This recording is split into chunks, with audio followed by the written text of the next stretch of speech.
Hey you guys, it's Brittany and welcome back to my channel. So I'm really excited to be doing this video. Finally, I know a lot of you have been asking me, am I going to be doing, baby bump updates like I did with my first pregnancy with my daughter? And I definitely had every intention of doing weekly updates with you guys as soon as I found out I was pregnant. But if you watch my daily vlogs, you're pretty much up to date already with what's been going on with my pregnancy. But just some stuff happened, which I will get into in this video, that kind of made me nervous. And I was like, you know what, maybe I should wait just till I know everything is okay with baby. So I'm officially in the second trimester, you guys. As I'm filming this, it is Tuesday and I am 14 weeks and 1 day pregnant.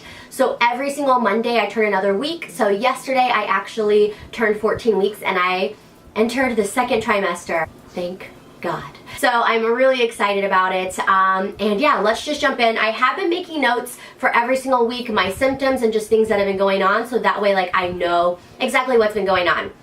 So to get started, week 4, we actually found out we were pregnant exactly on the 4-week mark of us turning 4 weeks pregnant. I found out that Monday. I actually filmed a live pregnancy test and reaction, and also our mom's reactions to finding out that we're pregnant. I have both of those videos on my channel. I will have them flash in the iCards here, and I'll also have in the description box if you guys want to watch those to find out exactly how we found out we're pregnant and how we told our moms and get their reactions. Also, by the way, I'm sick. I have a sinus infection, which has been awful. So if I pause a lot, if the clips seem kind of choppy, I apologize, but I got a lot going on up in here and it's not been cute.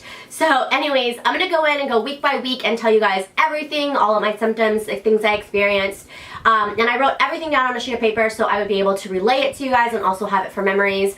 So I've been just kind of keeping track there. So starting with week 4 then, that's the week that we found out we were pregnant.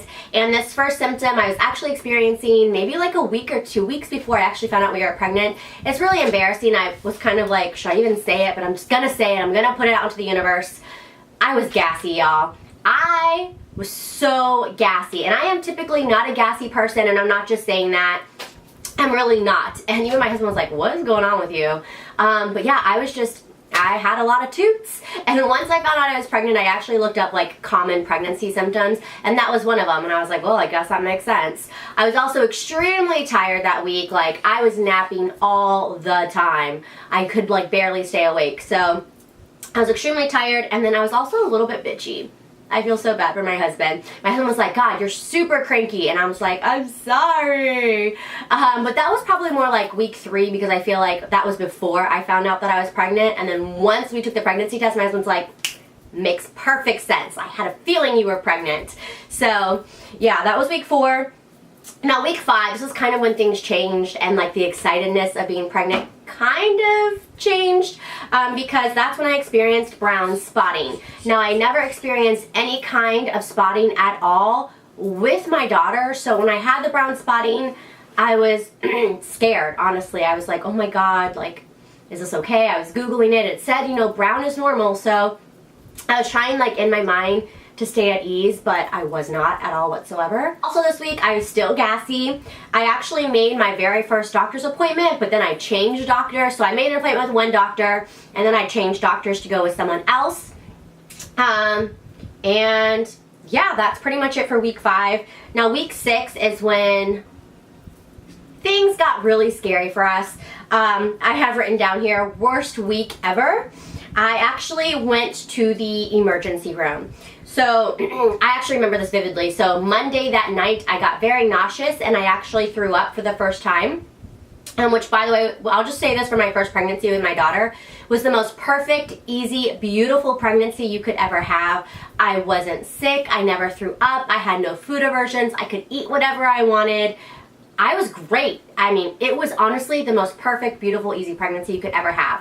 I thought this pregnancy would be the same way, and it's totally different. So I'll just go ahead and put that in there in case you never watched any of my old videos to know my first pregnancy. So, and then I was having a lot more brown spotting. I was actually having really dark brown spotting. And then on that Wednesday, I actually had, they said it was clots that were coming out, but it was dark brown, and it was 3 or 4 clumps, and it was clots, and it freaked me out. So I called the emergency nurse line with my doctor's office, and told them, and she's like, you know what, I really think you need to go to the emergency room to make sure you have a viable pregnancy. So that's what we did. We went to the ER. We were there for 10.5 hours. It was miserable. They did blood work. They did first an internal ultrasound. So internal is a vaginal ultrasound. Because I was only 6 weeks pregnant, that's the best way to clearly see the baby and see if there's anything. Now, when they did this ultrasound, the doctor actually said, oh, you're actually measuring a lot bigger than what you should be. And she was measuring me at like 8 or 9 weeks pregnant. And I was like, there's no way I'm 8 or 9 weeks pregnant. I know I'm 6 weeks. I've been tracking my ovulation. Like, I know exactly my last day of my period. And what she was measuring was 8 or 9 weeks, and she's like, there should be a heartbeat at 8 or 9 weeks pregnant, and I don't see one, so I'm going to tell you, you don't have a viable pregnancy. So as you can imagine, that shattered our world when she said that. We've been trying for about 10 months to get pregnant with this pregnancy, so that was not news that we wanted to hear. She did say that we could have like a full ultrasound with the ultrasound tech. And I was like, yes, that's what I want. Because she just had like a little ultrasound machine like on a cart. It wasn't like, and she wasn't an actual ultrasound tech. So we waited about 4 to 5 hours for an ultrasound tech. And he was like, there is no heartbeat. He's like, but you're measuring at about 6 weeks and 3 days pregnant. He's like, so it's too early typically to see a heartbeat. And we were like, what? He's like, so all I can tell you is that yes, there's a baby, inside the sac. But it's just too early to see a heartbeat. So you'll need to follow up with your OB maybe in about a week or so they could do a follow-up to see, if there's a heartbeat and say if it's a viable pregnancy. So we got totally 2 different answers. And we obviously believed the ultrasound tech because he's trained. It's a better like equipment machine and things like that. So then also, before we got discharged from the ER, the doctor came in to see us and actually told us that the ultrasound tech found that I have a subchorionic hemorrhage. Now, basically a subchorionic hemorrhage, I'm not a doctor, I'm not a medical professional, but it's basically the way that the baby implants, and kind of like implants incorrectly, and so it has like this like lining between kind of like the sac, I guess, and where it implants in your uterus. Hopefully I'm saying this right. But anyways, and that pocket there has like, could be blood. So that could explain a lot of my discharge. He also says this puts me at a 50% higher chance of having a miscarriage. And by having the subchorionic hemorrhage, I am labeled as a high-risk pregnancy now.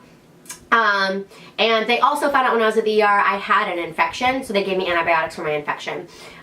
So that also made us a little bit more nervous because we didn't find out if we had a viable pregnancy. We just knew we had like, a little bean inside there, but it was too early to tell if there's a heartbeat or not. Also finding out about the subchorionic hemorrhage was really scary as well. I was put on pelvic rest. So that was pretty much our ER visit, which kind of had us very confused. As you could see from that appointment, that is what basically made me not want to do weekly updates because I wasn't sure if 1, I had a viable pregnancy, and 2, if I'm at a 50% higher chance of a miscarriage, I don't really know if I want to be doing updates till I kind of know I'm in the clear. So moving on to week 7, that's when I was having frequent urination. So that's when that started happening. I was extremely tired. I like lacked motivation, which is pretty much all of my weeks. And also I was having food aversions. Like, food was so disgusting to me. The smell of coffee disgusted me. Like, every time my husband would drink coffee and go to kiss me, I'm like, no, I can't kiss you. I'm gonna throw up. And if you know anything about me, you know I'm a coffee addict. I love my coffee. So I was really surprised that coffee was disgusting to me, and also eggs, the smell, the texture, anything about eggs, I was gonna vomit. So week 8 is actually when I had my follow-up appointment with my OB to see if we had a viable pregnancy, and thankfully they did. They did another internal ultrasound and they were able to find a heartbeat, and that was amazing news. So that happened week 8, but I still had the same exact symptoms: fatigue, food aversions, frequent urination, and sore boobs. So that was actually the first week that my boobs actually were tender and sore. I can't even talk. So yeah, that all happened week 8. Week 9 is when I got sick, which was not fun. My daughter got sick first, and then like 2 or 3 days later I got sick, and it took us 2 weeks to get over that one. It really like knocked us on our butts. So I got sick. That was actually my first official OB appointment with my OB, and they did another ultrasound, and we actually got our first picture of our baby at that appointment, which was pretty amazing. We did a ton of blood work. That's pretty normal for your first OB appointment when you're pregnant. They do a lot of blood work. And then I had the same exact symptoms, so tender boobs, fatigue, food aversions, all of that fun stuff. So and then week 10, still sick. So like I said, I was sick for 2 weeks, and the same exact symptoms as before, but I actually had my first craving. I actually craved mozzarella sticks. I haven't craved mozzarella sticks since then, but for like 3 or 4 days I was craving them. I was like, if I don't get them, I'm going to kill someone. And then my husband finally got them for me. Once I got them, I was good. I didn't care anymore. I didn't want them anymore. So week 11, things kind of got scary. I wasn't sick anymore, which was awesome. However, I did have red and pink spotting, which I had never had before. It was always just brown spotting. And actually, after the ER, I stopped having the brown spotting or discharge altogether. It just was completely gone, which I thought was amazing. But I had the red and pink like spotting discharge for a day, and then after that it was just all brown that whole week, and that was kind of just disheartening because I was like, God, why is it coming back again? Is everything okay? Plus I knew I had a 50% higher chance of having a miscarriage, so I was like, oh my God, please don't tell me I'm going to lose my baby. I was starting to freak out and get paranoid, but I was trying to relax and calm down because the doctor told me that because of the subchorionic hemorrhage, it's like blood trapped there pretty much, and that I would, like, spotting and discharge for me in this pregnancy is going to be normal, and that I can completely have spotting and bleeding my entire pregnancy because of the hemorrhage. So I was keeping that in the back of my head, but at the same time, obviously it freaks me out. I don't like it, but that's pretty much the only symptom. All the other symptoms are the same. The fatigue, you know, tired, tender boobs. But I actually got sick with what I have right now. That Friday night I got a sore throat. That Saturday I got a fever, which I didn't have a fever when that first time I got sick, but I actually got a fever and it spiked up to 102.6. That was the highest it got. And it took me about 6-7 hours to break that fever. It was wicked. And now it's just all of this. And it's a sinus infection. I don't know if I already said that. I actually went to the doctor yesterday and they told me I have a sinus infection. So just a lot of coughing, green mucus, the nose, headaches. It's been a blast, I tell you guys. So moving on to week 13, which was last week, and it's the last week in your first trimester of your pregnancy. I didn't have any new symptoms, but my discharge did go away, so thank God for that. And still sick with this. I did have my second OB appointment, and they actually did an ultrasound. They said everything looked good, but she said that she saw something that looks like it could be fluid. So because of that, she wanted me to go, because you're supposed to go get your anatomy scan, and that's when you find out the gender of your baby. But they do like a full ultrasound to, you know, make sure like nothing is developing incorrectly, and then that's when they tell you, you know, the gender. And that's typically done between 18 to 22 weeks of pregnancy. But she said because she thought she saw fluid, and she said that she's not a trained ultrasound tech, and the ultrasound machine that they have in the office isn't, you know, the big daddy of ultrasound machines, that she wants me to call the ultrasound place and actually go in 2 to 3 weeks. So that was a little bit scary when she said that. I actually have that appointment in 2 weeks. I actually go July 24th. Which is kind of exciting because I might be able to find out the gender of my baby at 16 weeks pregnant, but it makes me a little bit nervous. She did tell me, like, don't worry, I'm sure it's nothing, but I just rather be safe than sorry. But it's kind of hard to be like, don't worry, when I just feel like this whole pregnancy has always been something, like something possibly could be wrong, and it's been keeping me on my edge and on my toes. So I'm a little worried, but I'm trying to stay positive and hope that it's nothing. But the good thing is, though, is that we'll go in 2 weeks, get a definite answer to find out if something's wrong, and then find out the gender. So hey, as long as the baby's legs aren't closed, they said. So that's basically weeks 4 through 13, my whole entire first trimester of my pregnancy. I am going to be doing these weekly, all goes well, knock on wood, you know, that I don't feel like crap and just not film this next week. But I'm really excited to finally bring this video to you guys, because I've been wanting to film this, but I feel like maybe, as you guys can tell, you can see why I was kind of hesitant to film it. But I'm just really happy to be in the second trimester. I'm hoping the second trimester I will not be sick. I just want to get rid of all of this. and I won't feel so tired, because honestly, like, I lacked motivation. Like, some days I didn't even want to get out of bed to like do anything. So I'm hoping to kind of get my energy back, because you know the second trimester is typically the best trimester ever. So I hope it's going to be the way with this pregnancy, but this pregnancy's been all over the place, so who the heck knows, honestly. But I guess I should show you guys my baby bump. There's not much of a bump. I will be honest, I didn't really lose all of my baby weight from my daughter when I was pregnant with her, and she is 2. So I would say maybe a little bit of it is a little bit of, you know, postpartum, just kind of the fat that I never lost. But a little bit is also the baby too, I think. So let me just show you. I'm wearing a black shirt, which probably wasn't the best for trying to show the baby bump. But here, I'll just show you guys my belly here. So you can see a little bit of something, but I do think some of it is leftover baby weight, but whatever. That's my bump and I'm proud. That is all I have for my first trimester update here.